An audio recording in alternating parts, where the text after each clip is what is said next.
चुनाव हो और धर्म का तड़का ना लगे, ऐसा मुमकिन ही नहीं। यही वजह है कि चुनाव के वक्त दरगाहों, मज़ारों, आश्रम और डेरों का महत्व बढ़ जाता है। यहाँ जो आस्था नतमस्तक रहती है, राजनीतिक दल उसे अपने वोटों में तब्दील होते देखना चाहते हैं। बंगाल चुनाव के ठीक पहले अचानक फुरफुरा शरीफ दरगाह इसलिए चर्चा में आ गई, उनके अनुयायियों की तादाद बहुत ज़्यादा है और उनके पीरजादा अब्बास सिद्दीकी ने खुद राजनीति में एंट्री करने का फैसला कर लिया है। इस दरगाह के महत्व के मद्देनज़र राजनीतिक उलटफेर के कयास लगाए जा रहे हैं। पिछले दिनों बंगाल के दौरे पर पहुंचे AIMIM के प्रमुख असदुद्दीन ओवैसी ने यहीं पर अब्बास सिद्दीकी से मुलाकात भी की थी, जिसके बाद बंगाल की राजनीति में हलचल तेज है। पश्चिम बंगाल की सियासत में असदुद्दीन ओवैसी पहले से ही एक अबूझ पहेली बने हुए हैं। उन्हें अब फुरफुरा शरीफ की दरगाह के पीरजादा अब्बास सिद्दीकी का साथ मिलना सियासी समीकरणों में बदलाव का सबब समझा जाने लगा है।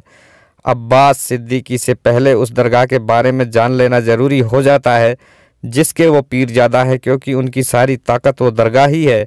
अगर आप पश्चिम बंगाल पर्यटन मंत्रालय की वेबसाइट पर जाएंगे तो फुरफुरा शरीफ की दरगाह राज्य के महत्वपूर्ण धार्मिक स्थलों के रूप में दर्ज कर पाएंगे।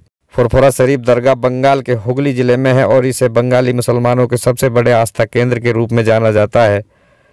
इसका ऐतिहासिक महत्व भी है। इस दरगाह में हज़रत अबू बकर सिद्दीक और उनके 5 बेटों की मज़ार है। हज़रत अबू बकर की पैदाइश फुरफुरा शरीफ में सन 1846 में हुई थी और वो अपने वक्त के सबसे बड़े समाज और धर्म सुधारक माने गए थे। उनके जिंदा रहने के वक्त तो उनके मुरीद होने वालों की संख्या साल दर साल बढ़ती ही थी। उनके निधन के बाद भी ये सिलसिला बना रहा। हज़रत अबू बकर की याद में हर साल उर्स का आयोजन होता है, जिसमें लाखों श्रद्धालुओं की जुटान होती है। इसमें अच्छी खासी तादाद गैर मुस्लिमों की होती है। इसी दरगाह परिसर में एक मस्जिद भी है जिसका निर्माण वर्ष 1375 में बताया जाता है। इस दरगाह के जो पीरजादा होते हैं वह हज़रत अबू बकर सिद्दीक के ही वंशज माने जाते हैं। पीरजादा का शाब्दिक अर्थ होता है संत पुत्र। पीर यानी संत और जादा यानी पुत्र। पीर के वंशज होने की वजह से दरगाह के पीरजादों का दरगाह के प्रति आस्था रखने वालों के बीच बहुत सम्मान होता है। चूँकि राज्य के ज़्यादातर मुसलमान फुरफुरा शरीफ दरगाह के ही अनुयायी माने जाते हैं, इस वजह से चुनाव के मौके पर राजनीतिक दलों के बीच इस दरगाह का आशीर्वाद लेने की होड़ रहती है। ओवैसी ने भी पिछले दिनों जब पश्चिम बंगाल का दौरा किया तो सबसे पहले इसी दरगाह में ज़ियारत के लिए पहुंचे। जम्मू कश्मीर और असम के बाद पश्चिम बंगाल देश का तीसरा राज्य है जहाँ मुस्लिम आबादी सबसे ज़्यादा है। यहाँ की मुस्लिम आबादी 27 से 30% के बीच आकी जाती है। राज्य के मुर्शिदाबाद जिले में मुस्लिम आबादी 66% से ऊपर है। इसके अलावा 3 जिले मालदा, उत्तर दिनाजपुर और वीरभूम में मुस्लिम आबादी 37% से लेकर 50% तक है। कोलकाता के पड़ोसी जिलों उत्तर और दक्षिण 24 परगना में 36% तक मुस्लिम आबादी है। राज्य की करीब 70 विधानसभा सीटें ऐसी मानी जाती हैं जिसमें मुस्लिम वोटर्स निर्णायक हैं। ममता बनर्जी इन इलाकों में इस बार अपने हक में पहले से कहीं बेहतर नतीजों की उम्मीद इसलिए लगाए हुए हैं। उन्हें लगता है बीजेपी के मजबूत होकर उभरने की स्थिति में मुस्लिम वोटर्स उनके साथ ही रहना पसंद करेंगे। लेकिन पीरजादा अब्बास सिद्दीकी के नए दांव से ऊंट किस करवट बैठेगा, ये कहना मुश्किल हो गया है। 38 साल के अब्बास सिद्दीकी इस दरगाह के पीरजादा ऐसा नहीं कि वो इस दरगाह के अकेले पीरजादा हैं, लेकिन उनका महत्व इसलिए है कि वो शुरू से पर्दे के पीछे से राजनीति में सक्रिय हैं। एक समय वो ममता बनर्जी के समर्थक माने जाते थे।